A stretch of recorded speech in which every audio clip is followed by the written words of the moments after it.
Well, very good morning, friends. Just in case you were snoozing off a little bit, you know. Nobody sleeps when we're on, really.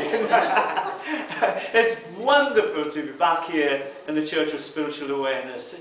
And we've been looking forward to it for such a long time. And we drove ourselves here today and found the way. Great. Well, before Al does the lecture, he's chosen a short reading which we will go into with the lecture, and it's entitled The Rules for Being Human. Oh. You will receive a body. You may like it or hate it, but it will be yours for the entire period of this time around. You will learn lessons. You are enrolled in a full-time informal school called life. Each day in this school, you will have the opportunity of learning lessons. You may like the lessons or think them irrelevant and stupid. There are no mistakes, only lessons. Growth is a process of trial and error, experimentation. The failed experiments are as much a part of the process as the experiment and that ultimately works. A lesson is repeated until learned. A lesson will be presented to you in various forms until you have learned it. When you have learned it, you can then go on to the next lesson. Learning lessons does not end. There is no part of life that does not contain its lessons. If you are alive, there are lessons to be learned. There is not better than here. When your there has become a here, you will simply obtain another there that will again look better than here. Some others are merely mirrors of you. You cannot love or hate something about another person unless it reflects something you love or hate about yourself. What you make of your life is up to you. You have all the tools and resources you need. What you do with them is up to you. The choice is yours. Your answer lies inside you. The answer to life's questions lie inside you. All you need to do is look, listen, and trust. You will forget all this. You can remember it when you want, and here's how.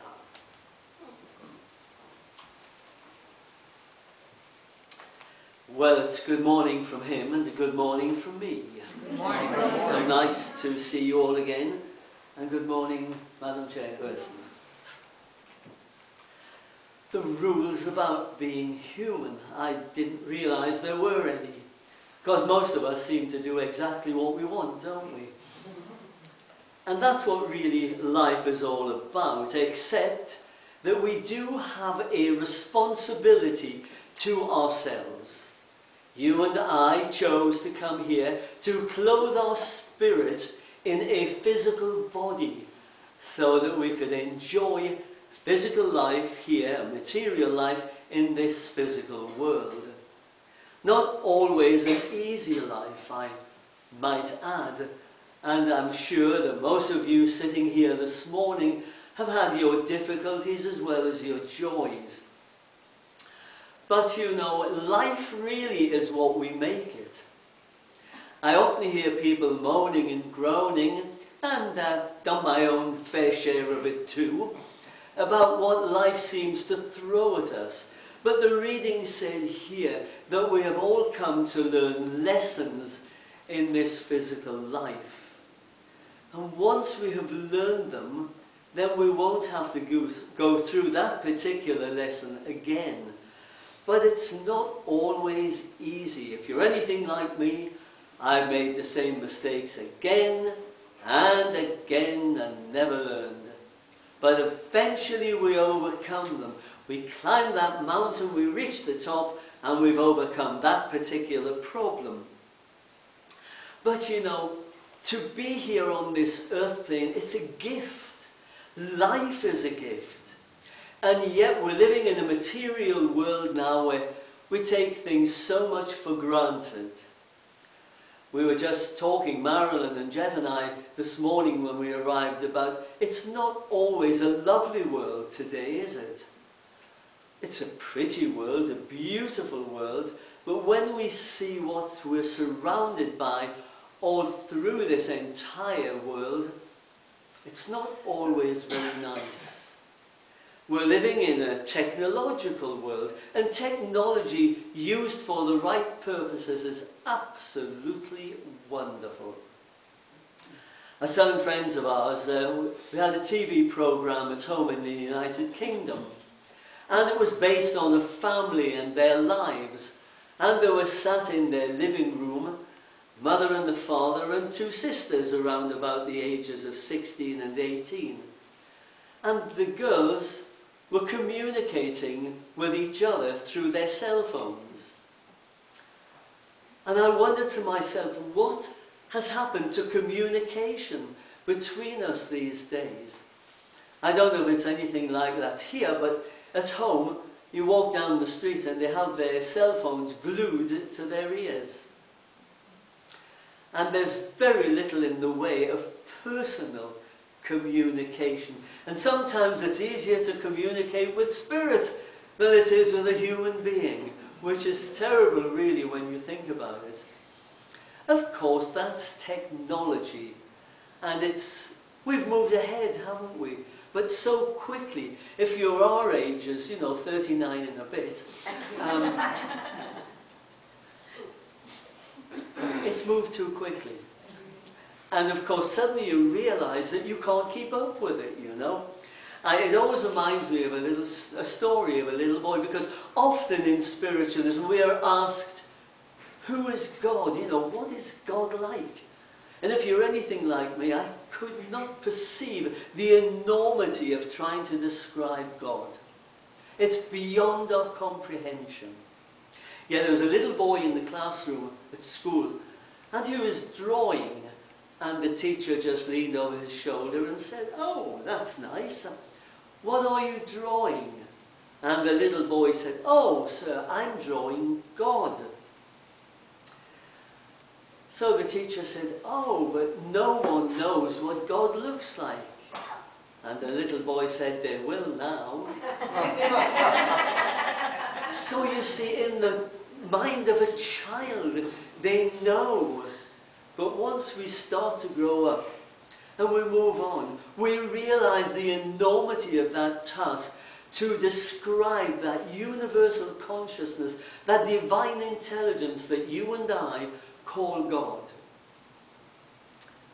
And God originally came from the word good.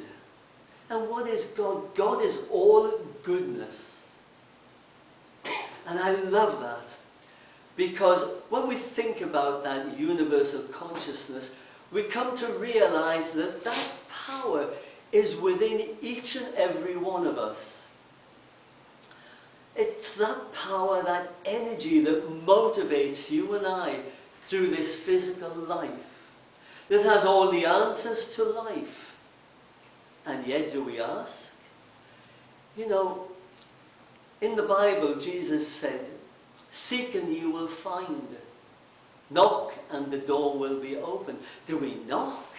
Do we seek? Do we go within where all the answers are to all of life's problems?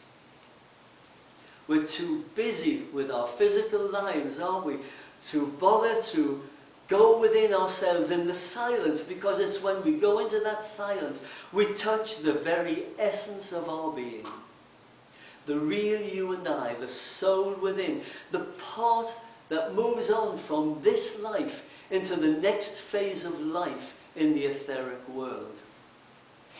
I was reading a little story about Jesus. And sometimes in the UK, if you go to mention Jesus, they kind of frown upon you in some of the spiritualist churches. And yet to me, Jesus is one of the finest examples of a spiritualist, a healer, a brilliant speaker. I mean, he had all of the gifts of the Spirit. So why shouldn't we refer to Jesus? I often think that. And Jesus was so the story goes, was taken to Egypt for his education. And he was in what we might call, I don't know what you would call it here, but where people are embalmed before they move on. And he was being taught how to embalm people. And suddenly a cortege came in, and it was followed by an elderly lady, and she was crying and sobbing. And Jesus went over to her and said, why do you cry, lady? So she said, well, inside there is the body of my son. And Jesus said to her, there's only an empty house in there. Your son has merely passed on to the next task in his life. He's completed this task and has moved on to the next task. And if you want to overcome your grief, go out and try to look for someone who needs help. And reach out and touch that person. And that way it will ease your grief. Just after there came another cortege, and walking behind it was a young girl of about 9 or 10. She suddenly looked and saw a little bird with an arrow through its chest. She walked away from the cortege and picked up the bird and hugged it to her chest. And Jesus said, why did you leave the cortege? She said, well, my mother always taught me this way, that I cannot do anything for my mother, but I can do something for that little injured bird. And this is what life is all about. You know, life, for each and every one of us, we never know the time limit on it, do we? But we continue, and we all know that eventually we will take that transition to the next phase of our life. Something to look forward to, not to fear. Because this reading talked about lessons. We haven't finished those lessons when we move to that next phase of life. We have more lessons yet to learn and to progress. Andrew Jackson Davis, for me, was one of the most wonderful, wonderful deep trance mediums. And he was actually illiterate.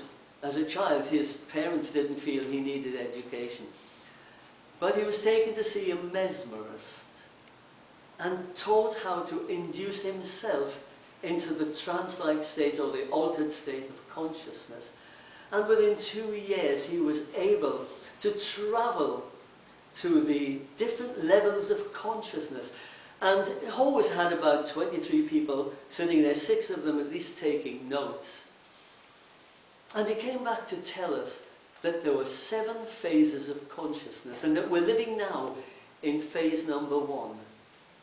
But within each of those phases of consciousness are many other levels of consciousness. And that you and I now are preparing that place that we will go, that level of consciousness that we will go when we take our transition to the next phase of life.